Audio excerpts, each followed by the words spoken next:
ജനുവരി 24-ന് നാട്ടികയിൽ നടക്കുന്ന കള്ളച്ചെത്ത് വ്യവസായ തൊഴിലാളി യൂണിയൻ CATU ജില്ലാ സമ്മേളനത്തിന് മുന്നോടിയായി പതാക ദിനം ആചരിച്ചു. PN ജ്യോതിലാൽ അധ്യക്ഷനായി. സംഘാടക സമിതി ചെയർമാൻ TS മധുസൂദനൻ പതാക ഉയർത്തി. തുടർന്ന് എല്ലാ ഘടക യൂണിയനുകളും പ്രത്യേകം സജ്ജമാക്കിയ സ്തൂപങ്ങളിൽ പതാക ഉയർത്തി.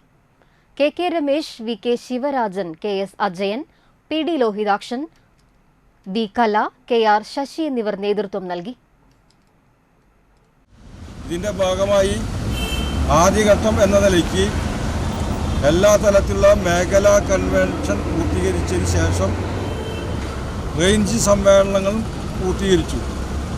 അതിനുശേഷമാണ് നമ്മുടെ തൃശ്ശൂർ ജില്ലാ സമ്മേളനം നാട്ടികയിൽ വെച്ച് ചേരാൻ തീരുമാനിച്ചത്.